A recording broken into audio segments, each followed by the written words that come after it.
it's Roberta And this is Ryan, and this is the Midweek News. on Art Blog Radio.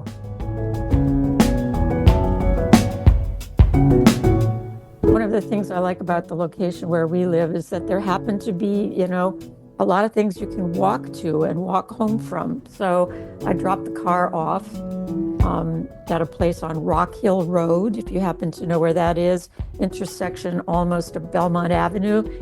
Go down that long hill, Belmont Avenue, and cross over into Manayunk. One of the bisecting roads is Rock Hill. So I walked all the way up Belmont Avenue and all the way home. It was a nice walk. Very windy this morning and chilly, but a good walk. Yeah, I'm ready for spring. You're going to have to wait. I don't believe we're seeing spring this week. No, it doesn't look like this week at all, does it? No, it does not. Even though we're not getting snow, I don't think we're getting, temperatures in the 60s anymore. That was last weekend. Yeah, that was just a one-off. I guess I'm hoping for upper 40s. Like, that's so much to ask? Yes. Maybe. I don't know. It doesn't look like upper 40s until maybe next week. Well, let's talk about that flipped over Delta airliner in Toronto at the airport. Yeah. How did that happen? They say That's there weren't wild. crosswinds coming on the runway when it was landing, but an entire flip over is unimaginable. Yeah, that's just wild. I mean, this is why you don't want to unbuckle too soon, I guess, right? Right. Yes. Like, we're not at the gate. Don't unbuckle yet. Yeah, that's quite a thing. Mm-hmm. Yeah, I'll be curious.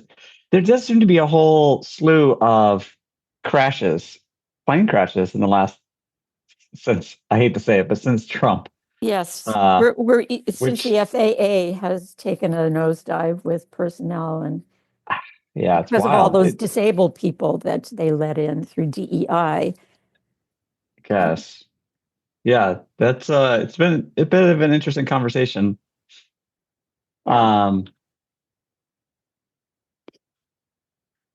But anyway, buckle your seatbelts. I think that's the answer. Keep them buckled. Yeah. Anyway, that's a rather downer note, but shall we move on to the news? Yeah, that sounds good. Yeah, there's a bunch of stuff that I have today, and I'll try to make it quick and snappy. There was an article in the paper today actually about economic boycotts. Since the DEI announcement by Trump that he wanted everybody to, and he was going to make sure that DEI was killed as a program, some companies have been with him on that and others have not. So I'm going to read off the list of ones that you should consider seriously not buying from anymore. And that would be Amazon, McDonald's, Lowe's, Target, something called Tractor Supply for all you tractor people out there, and Walmart. They are ending their DEI policies or have ended them. And these are the ones that you are encouraged to shop at: Costco, Apple, Ben & Jerry's, Delta Airlines, ELF Cosmetics, and JP Morgan Chase and Company. That's They're ironic. all in the DEI program. They're okay with it. They're going to keep it. I picked this up from the Philadelphia Tribune, which is a really nice little newspaper. You should support it. I support it. Black owned, Black run, historic. It's been around for a long time. Very good paper. Economic boycotts. I am old enough to remember Cesar Chavez and the grape boycott back in the 60s and how effective that was. And that was the beginning of the unionization of migrant laborers, I believe. So economic boycotts can be successful. And apparently there's a survey that was released today that talked about people's positions on boycotting companies that are complying with Trump and those that are not. And there's a significant number of people that are switching their where they're shopping as a result of Trump's policy. Vote with your wallet. It's a really good thing to do. Then I want to go to something completely different, an event. on February 22nd, which is this weekend, Saturday, there's an artist talk and a read aloud at Chimaera Gallery in partnership with Vox Populi members. Lane Spidell and Eve/Evan Greenswag organized this. And it's, we'll put the link to it. There was not a link online when I was looking for it, but we'll find one. It's in conjunction with a show called Beg, Barter, Steal that I believe is at or was at Vox Populi. And the read aloud is what interested me. It's an evening of storytelling with Philadelphia artists sharing their favorite folk tales out loud. Doesn't that sound like fun? Yeah. I'd like That to does see sound what fun. people's favorite folk tales are and listen to them. And there's going to be tea and cookies, and it should be a very nice event Yeah, at that sounds great. Chimaera Gallery.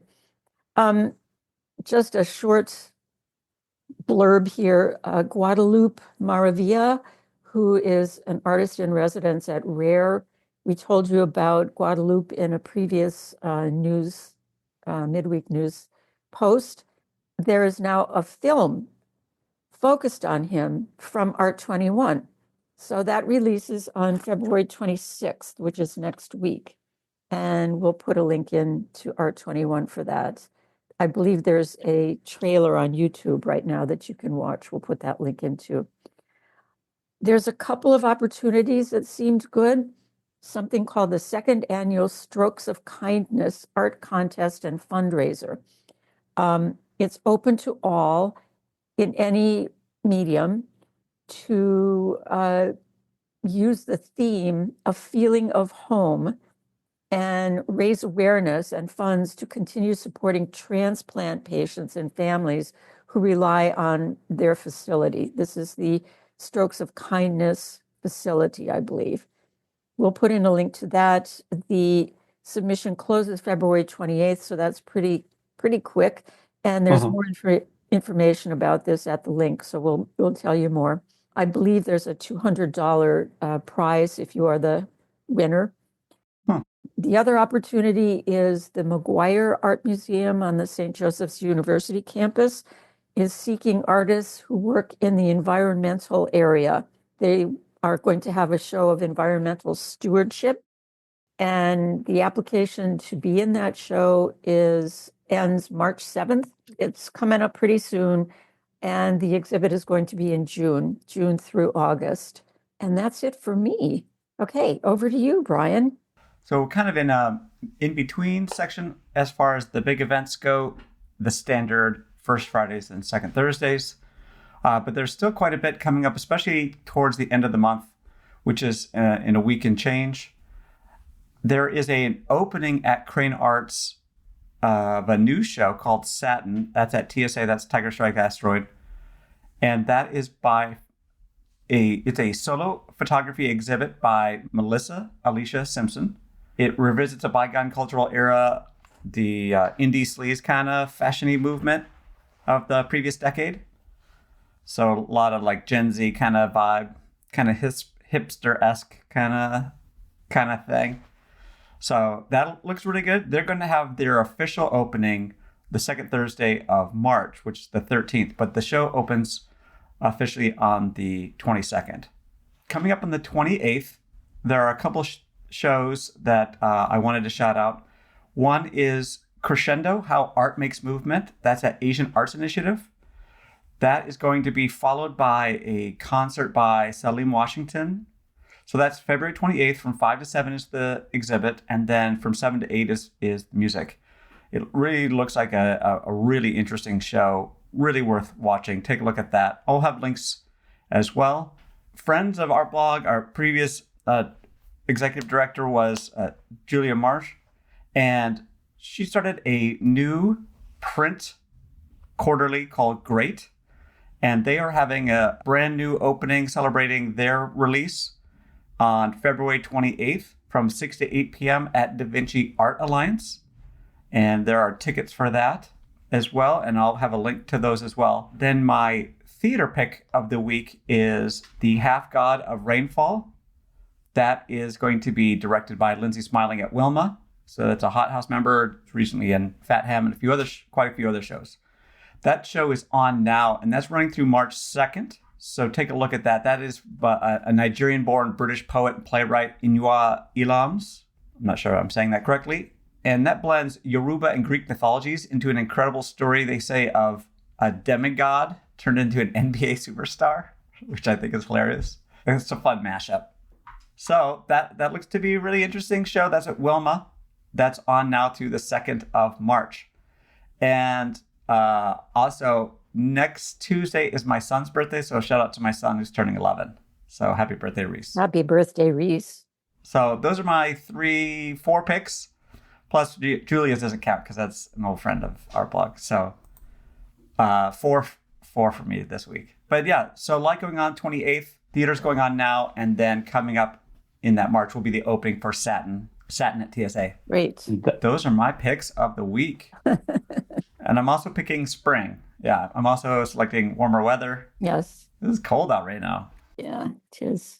I guess I have a few things to announce, and that is we will be meeting with a couple of new people who want to write for Artblog. It's always exciting when people Always exciting. Yeah. come to you and say they're really excited about XYZ and they want to write about it. And my comeback is always, well, we don't want a one-off. Do you want to be on our team? And Right. sometimes people don't. They just want to do a one-off and be done, meaning they'll do that one thing that they're passionate about, but then they don't want to write anymore. Oftentimes, though, people say, I'd love to talk to you about being on your team. And that's when we get into a conversation with them, tell them how we work with writers. They pitch us story ideas, and then we start working with them. So this week I'm meeting with Joni Sullivan, who wants to write about Blah Blah Gallery, which has a show right now that looks quite good, feminist painting show, sort of down with doing dishes and wearing, funny little slippers that sexualize your toes, fetishize your toes, that kind of thing. There's another writer, Bridget O'Brien, who comes to us through Sarah Kaiser, one of the writers that we just started working with on the AT feed, the environmental spoof using ChatGPT. So Bridget is very interested in writing about artificial intelligence and things of that nature, tech art, I guess you might say, internet art. Looking forward to that conversation. And then I have a meeting with Pete Sparber, who has been writing for us for a little while, a couple years now, or a year. Pete is working on an interview story where he talked to a lot of people. He may have talked to you in the art community, leaders in the art community, about what they think about the future of the arts in Philadelphia, especially from their point of view and how it's going to impact them. So I'm very much looking forward to that, hear how that's going. That's about all my goings on. Plus, I'm going to New York on Saturday. I could mention that. And I'm going to see my sister who lives there and go to the Met Museum and see the Caspar David Friedrich show, which I'm really looking forward to. That German romanticism of, the man standing on the precipice looking out over the land and his back to you and you are him. And it's very romantic and beautifully done. This guy is haunted by nature. So I really want to see that. Yeah, that sounds great. Yeah, so I'll tell you a little bit about that after I see it. Yeah, I'd be curious. Yes, also we should say Ryan and I interviewed our friends at the local, the Germantown, Mount Airy, East Falls paper, also online, and there are buddies through the NICE program, and that interview will be coming up on our blog. It'll also be on WHYY. Because we're part of the NICE program, and the NICE people at WHYY want our input and our words on their website as part of helping us get our word out. I can't wait for that to happen. So we're working on that right now. Exactly. Yeah. There's quite a bit coming up. So There is. Some months are very slow and other months are like chock-a-block full of content. It's the rhythm of the seasons being reflected in, content on our blog, I think, which is always interesting. The winter is a quiet time, and the spring, all hell's popping. Fall, all hell's popping. Comes and goes. But Yeah. we're always here. We're always here. What kind of party are you going to have for Reese? Have you decided? Reese wants to do an escape room. I've never done an escape room, but he loves puzzles and codes and things that you have to, a lot of puzzle solving. So it's perfect for him. Puzzle solving is great. He's going to be good at math and technology and coding and stuff like that. Yeah, he's very good at math. Yeah, he's ripping right through all of his math work. And then the teenage years get really interesting. So Yeah, my oldest is getting ready for college. So that's very exciting. Oh my Mhm. gosh. it's funny, we saw the sticker shock. So he got the email on what the financials were going to be for, and it was $62,000. 1 year? 1 year. Just tuition, or is that room and board and fees? Yeah, room and board. Didn't include books, but yeah, tuition. It's A lot of criminal. money. It's criminal. It should not be that much money. I mean, obviously that's the sticker price. So obviously it comes down to significantly once you get all the scholarships and grants and then federals, and then it is a lot of money. It is a lot of money. A lot of money. Yeah. But he's excited. It's his first choice, so he's going to College of the Atlantic. So he's very excited about that. So Where is that again? I forget. Bar Harbor. Bar Harbor, Maine? Yeah. Wow. Yeah. Do they go to sea? Is it really about the Atlantic? I believe so. The campuses look out over the water. They have research vessels and ships that they use. So it looks really interesting. Summers at sea, or send them away to some research areas. Really up his alley. That's great. Oceanography might be in his future. Who knows? Yeah, he wants some level of marine biology. So some variant or aspect of that, I think, is where he'll end up. Oh, great. That's wonderful. So excited for him for that, and we'll see where that takes him. Yeah. Awesome. All right. Well, that's a happy note to end on. Let's end on that happy note. Great. Yeah. Sending your son off to college, University of the Atlantic in Bar Harbor, Maine. I love that. Okay, Ryan, I'm going to sign off now. Thank you, everybody, for listening. This is Roberta saying, see you next time. And this is Ryan, and this has been Art Blog's Midweek News. Thanks for listening. We'll see you next time. Bye-bye.